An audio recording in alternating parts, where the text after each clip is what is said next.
इसी को राजनीति कहा जाता है कि अंधों के शहर में अब चश्मा बेचना, गंजों के शहर में कंघी बेचना, भरी गर्मी में कंबल बांट रहे हैं। पिछले सर्दियों में बांटने चाहिए था, अब उन्हें गर्मी में याद आ रही है। और रही बात बिहार की राजनीति की, तो बिहार की राजनीति में और कुछ होना हो, लेकिन एक बात 100% सच है, आने वाले टाइम में वहाँ पे नीतीश कुमार जी का नाम लेवा नहीं बचेगा कोई भी। खत्म, नीतीश कुमार जी की राजनीति बिहार से खत्म हो चुकी है। फायदा उठाने के लिए सबसे आगे बीजेपी है, तैयार खड़ी हुई है। वहाँ पे उन्होंने मुख्यमंत्री सम्राट चौधरी उनको आगे कर ही दिया है, लगातार उनके जो है सिस्टम चालू कर दिया है। नीतीश कुमार जी को लगातार आपने देखा हो, उनके तमाम वीडियोज आजकल जो है सोशल मीडिया पे वायरल होते हैं कि नीतीश कुमार जी का मानसिक संतुलन बिगड़ गया है।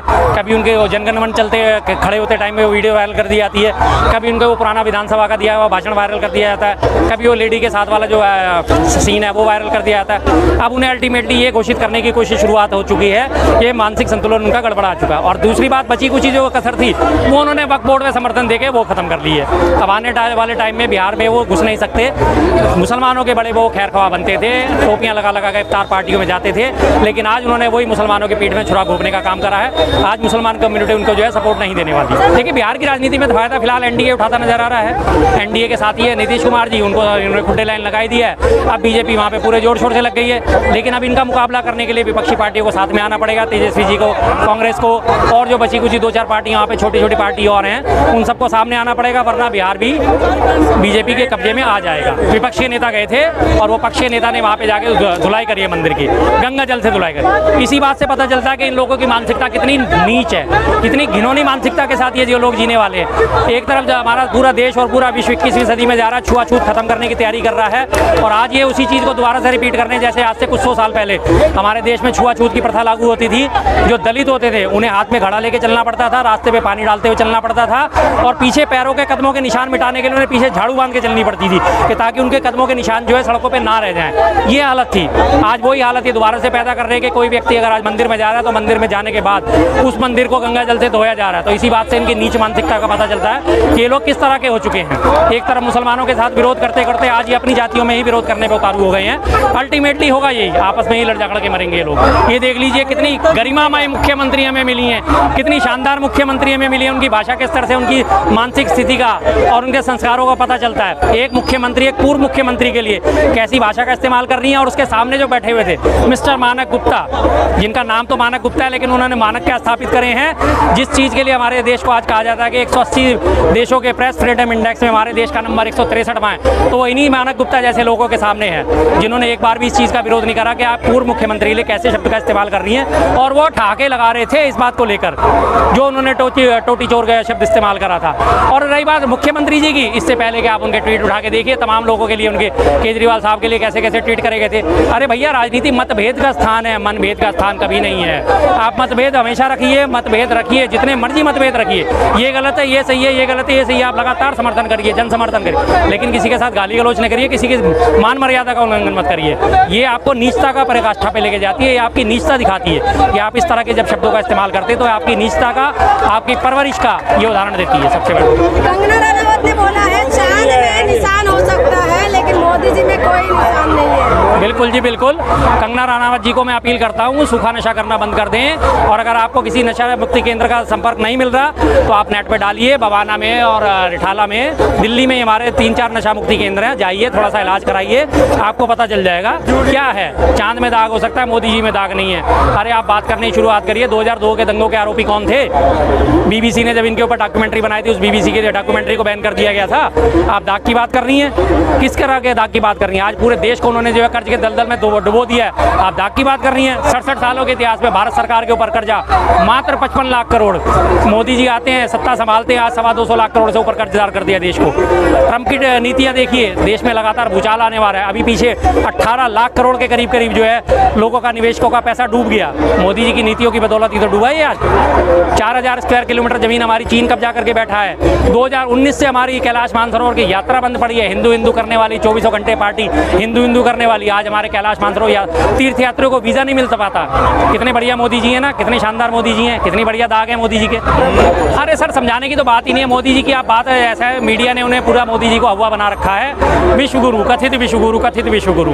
लेकिन उन विश्वगुरु की हैसियत ये है कि और देशों को तो छोड़िए, विदेशों को छोड़िए, उनके अपने देश में जो है मोदी जी की कोई सुनवाई नहीं होती। उदाहरण दूं आपको, 2022 से शुरुआत करते हैं। 2022 में इलेक्शन थे यूपी के, मोदी जी गए यूपी में, में आने वाले चुनाव में हमें जिता दीजिए, 500 रुपये में आपको सिलेंडर मिलेगा, होली दिवाली सिलेंडर मुफ्त मिलेगा। योगी जी ने सत्ता संभाली, कौन सा 500 रुपये का सिलेंडर, कैसा 500 रुपये का सिलेंडर, कौन सी होली दिवाली पे सिलेंडर, कौन से? योगी जी ने फौरन खत्म कर दी उनकी बात को, एक जगह खत्म हुई, उसके बाद चुनाव आया राजस्थान का, सेम कहानी राजस्थान में रिपीट हुई, 500 रुपये में सिलेंडर मिलेगा, मोदी जी का वादा है, मोदी जी की गारंटी है, चुनावों में जिता दीजिए, होली दिवाली सिलेंडर मुफ्त मिलेगा। भजन लाल शर्मा जी मुख्यमंत्री बनते हैं, कौन से मोदी जी, कैसे मोदी जी, कौन सा 500 रुपये का सिलेंडर, कौन सा होली दिवाली का सिलेंडर। दूसरा राज्य, तीसरा राज्य पड़ोसी राज्य हरियाणा, हरियाणा में जाके बड़े बड़े दावे ठोके गए। नायब सिंह सैनी साहब की सरकार बनती है, सेम दावे वहाँ करेंगे, महिलाओं को 2100 रुपये मिलेंगे, बेरोजगारों को सबसे पहले नौकरी मिलेगी, कैबिनेट की बैठक बाद में होगी, होली दिवाली मुफ्त सिलेंडर मिलेगा, 500 रुपये में हरियाणा में सिलेंडर मिलेगा। नायब सिंह सैनी साहब कहते हैं अरे कौन से मोदी जी, कैसे मोदी जी, आज तक उन्होंने मोदी जी की बात की इज्जत नहीं रखी। आप कहते हैं कथित विश्व गुरु, विश्व उनकी सुनता है। उसके बाद आता है हमारे दिल्ली का नंबर, दिल्ली में सबको याद है, आने वाली 8 तारीख को हर महिला के खाते में 2500 रुपये आ जाएंगे, ये मोदी की गारंटी है। रेखा गुप्ता जी मुख्यमंत्री कहती हैं अरे कौन मोदी, कैसा मोदी, कौन से 2500 रुपये, जब मेरा मन होगा तब दूंगी, अभी तो मैं पोर्टल लॉन्च कर रही हूँ, अभी तो मैं इसमें बिजी हूँ, अभी तो मैं स्क्रूटनी करूंगी कौन एलिजिबल है, कौन डिसएलिजिबल है, उसके बाद देखा जाएगा कि 2500 रुपये किसे दिए जाए, किसे नहीं दिए जाए। हर होली दिवाली सिलेंडर मुफ्त मिलेगा, होली बीत गई, मिल गया सबको सिलेंडर, और अब जो सिलेंडर बुक करोगे 50 रुपये और बढ़ के हो गया, 853 रुपये सिलेंडर की कीमत हो गई है। मुख्यमंत्री रेखा गुप्ता की इतनी हैसियत है कि वो मोदी जी की बात को तवज्जो नहीं दे रही, तो विश्व तो कब देगा उनकी बात को तवज्जो। और ट्रंप क्या उनकी बात सुन लेंगे? उनके अधीनस्थ उनकी बात नहीं सुनते, और आप सोच रहे हो कि ट्रंप उनकी बात सुन लेंगे? सर आप बहुत मासूम हो, वो सब बंद होगा सर, सब बंद होगा। आपदा गई थी, विपदा आई थी, सब बंद होगा। अब जो मुफ्त बस यात्रा का है महिलाओं के लिए, उसके लिए भी नए पैमाने गठित कर दिए गए हैं कि पहले तो वो दिल्ली की वासी होनी चाहिए, दिल्ली का आधार कार्ड होना चाहिए, दिल्ली का BPL कार्ड होना चाहिए, दिल्ली का डोमिसाइल होना चाहिए, उसके बाद ये सारी चीज़ें सत्यापित होंगी, तब जाके वो बनेगा, और उसके बाद मिलेगा। अगर दिल्ली से बाहर से कोई महिला आके बस में चढ़ेगी और वो दिल्ली वासी नहीं है तो उसे टिकट लेना पड़ेगा। बंद बंद। उनका महंगाई कम करने का पैमाना तो यही है ना। दुनिया सोचती है महंगाई कम नीचे की तरफ होगी, वो कहते हैं महंगाई कम इधर होगी। मैं महंगाई कम करूंगा, आपने कभी उनकी भाव भंगिमा में ध्यान दिया? मैं महंगाई कम करूंगा, इसका मतलब है कि हर चीज़ ऊपर जाएगी। 2014 में वादा करके आए थे ना, 60 रुपये लगभग से 70 के बीच में पेट्रोल बिकता था। उन्होंने वादा करा 35 रुपये लीटर मिलेगा पेट्रोल, 35 रुपये और ऐड ऑन करके 70 में 35 और जोड़ के 105-108 रुपये तक पहुंचा देता। आज की डेट में 94 रुपये लीटर मिल रहा है, और ये पिछले 4 साल से मिल रहा है। जबकि इंटरनेशनल मार्केट में कच्चे तेल की कीमत आज सिर्फ $60 प्रति बैरल है। $1 85 रुपये का है, तो उस हिसाब से अगर जोड़ा जाए तो 6 48 करीब 6000 रुपये के आसपास बैठता है एक बैरल। और जिसमें अगर आप 160 लीटर आता है, उसे आप डिवाइड करेंगे तो कच्चे तेल की जो कीमत है मार्केट में, इंटरनेशनल मार्केट में मात्र 35 रुपये बैठती है। 35 रुपये, 35 से 40 के बीच में थोड़ा बहुत ऊपर नीचे होता रहता है। और हमें बिल कितने में रहा है? 94 रुपये में।